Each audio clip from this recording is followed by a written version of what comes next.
The first page of the report trembled in my hands.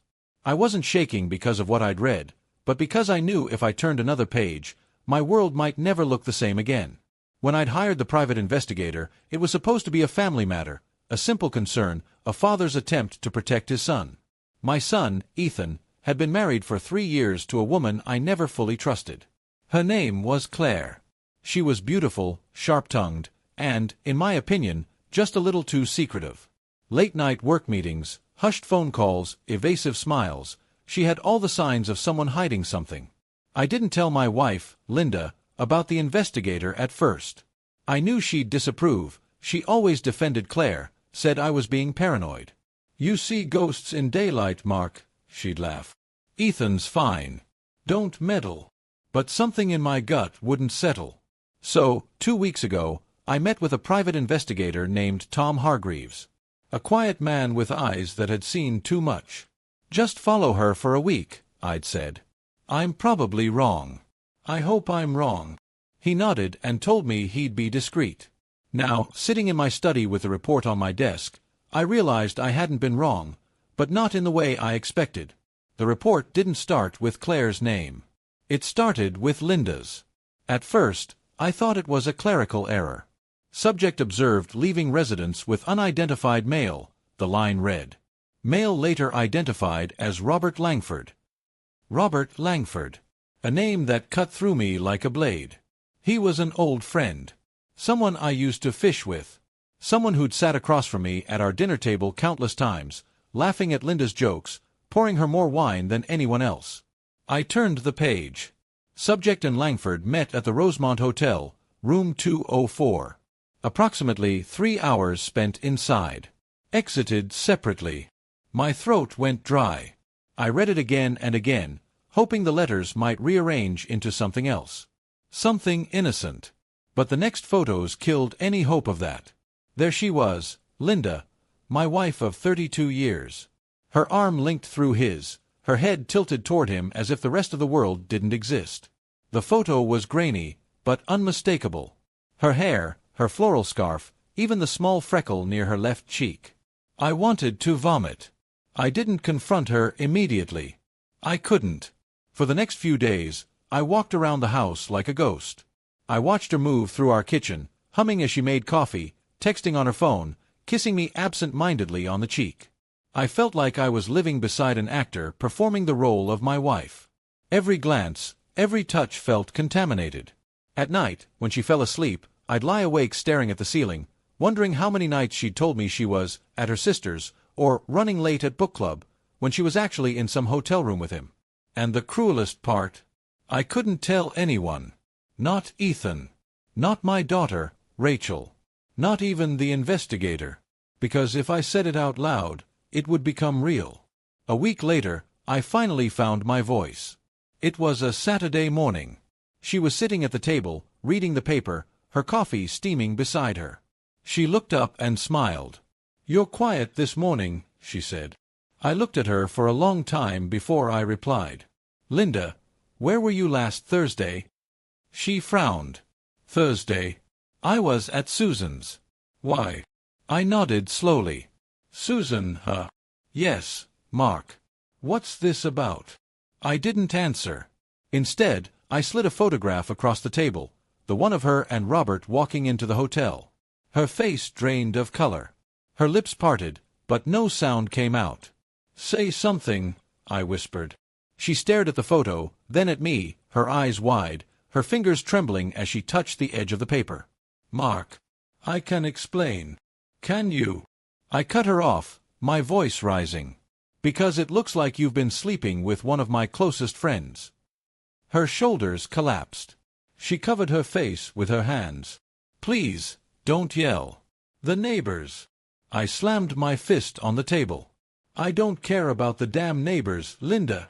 She started crying, but I didn't move to comfort her. I just stood there, watching the woman I'd built my life with crumble in front of me. "I didn't plan it," she said between sobs. "It just happened. We were both lonely." "Lonely?" I spat. "You have a husband, children, a home. You were loved. How is that lonely?" She looked up at me, her eyes red. You stopped seeing me, Mark.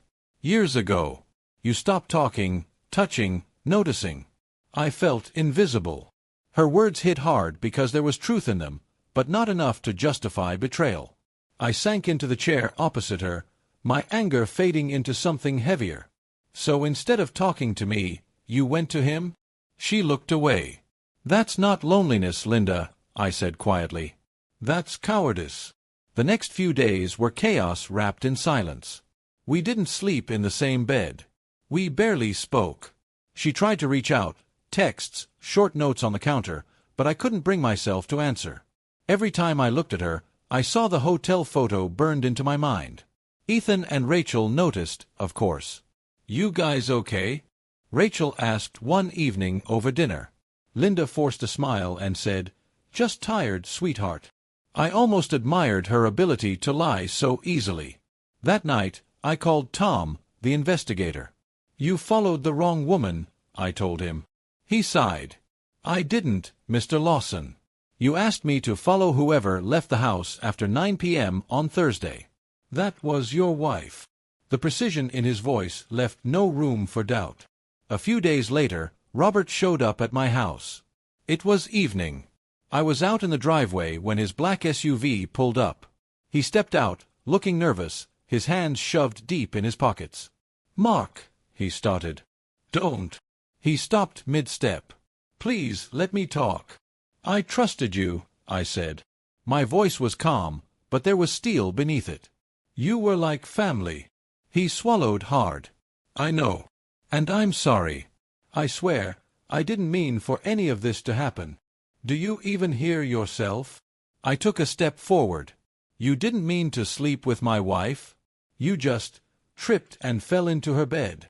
He looked down, shame flickering across his face. I ended it. Months ago. I laughed bitterly. Oh, that makes it better. He exhaled. She told me you'd grown distant. That you didn't love her anymore. I was stupid enough to believe it. I wanted to punch him. But instead, I just said, Get off my property before I stop being civil. He nodded and left without another word. After he drove away, I sat on the porch steps, staring at the dark street. I thought about the life Linda and I had built, the birthdays, the road trips, the small traditions that made us us. How easily it all cracked open. That night, I finally broke the silence between us. She was sitting on the edge of the bed, her face tired, her eyes swollen from crying. I talked to Robert, I said. She flinched. Oh. I don't want details, I continued. I just need to know, was it real?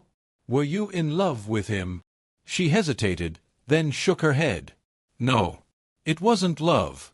It was escape. From me. From everything, she whispered. I don't even know who I was anymore. Her honesty stung more than lies would have. I sat down beside her, keeping a careful distance. You broke something I can't fix, I said. I don't even know if I want to. She wiped her tears. I understand.